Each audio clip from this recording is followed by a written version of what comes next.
Wilfried Galland, bonjour. Bonjour Grégoire. On a le sentiment que le niveau de complexité sur les marchés s'est encore accru. On a eu cette phase de correction brutale jusqu'à mi-octobre, une remontée puissante des marchés, notamment à Wall Street, qui a complètement effacé cette phase de correction. Ça a été un peu plus hésitant peut-être en Europe. Est-ce qu'on est revenu dans la logique de marché qui prévalait jusqu'à présent, ces derniers trimestres, ces dernières années même peut-être, ou est-ce que quelque chose a profondément changé là? Grégoire, je pense qu'on est vraiment dans un changement de paradigme. On était jusqu'à présent sur des marchés qui étaient totalement tirés par la liquidité, avec des banques centrales qui étaient toutes dans le même sens.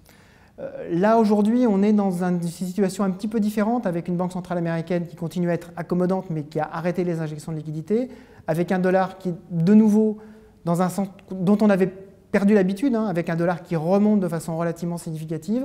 Donc là, il faut s'adapter. Les taux sont extrêmement bas du fait de cette liquidité qui a été très abondante. Donc chercher du rendement, ça devient compliqué. Et le nouveau paradigme, c'est vrai que c'est un nouveau chapitre qui s'ouvre. On s'est beaucoup trompé sur les taux. En début d'année, là aussi, le consensus nous disait qu'il n'y a déjà plus rien à faire sur les taux. Et c'est vrai que le consensus a été démenti, comme très souvent. Voilà, sacré consensus. Est-ce qu'il faut avoir quand même encore chevillé au corps cette idée que sur les taux, là, désormais, c'est terminé? Alors, on n'a jamais le timing parfait, mais que c'est maintenant sur les actions que ça va se passer. Je pense qu'il faut raisonner sur deux aspects différents. Il y a un aspect de volatilité des portefeuilles sur lequel les taux ont vraiment toute leur place. Des coussins de sécurité. Exactement. Et un aspect, effectivement, d'aller chercher du rendement, où là, ça devient très, très compliqué sur les taux d'intérêt. Et là, effectivement, il faut s'intéresser au marché actions.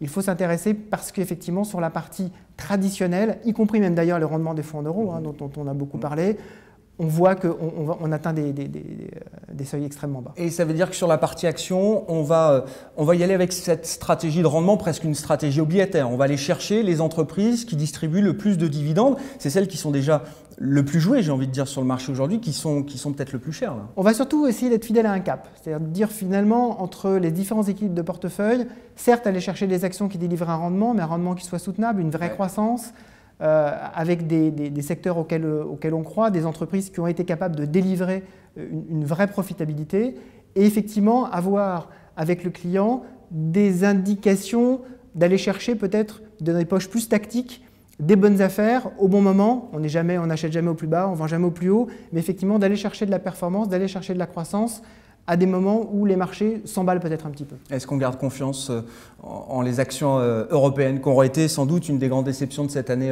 2014? On a un écart qui se creuse encore avec Wall Street, et ce depuis des années, depuis 2009. Est-ce qu'il faut continuer d'avoir confiance dans ces actions européennes? Est-ce qu'un rattrapage est possible dans un contexte macroéconomique qu'on connaît, qu'on ne va pas décrire, mais qui est très borderline? On sait qu'on marche sur un fil aujourd'hui en Europe. Complètement.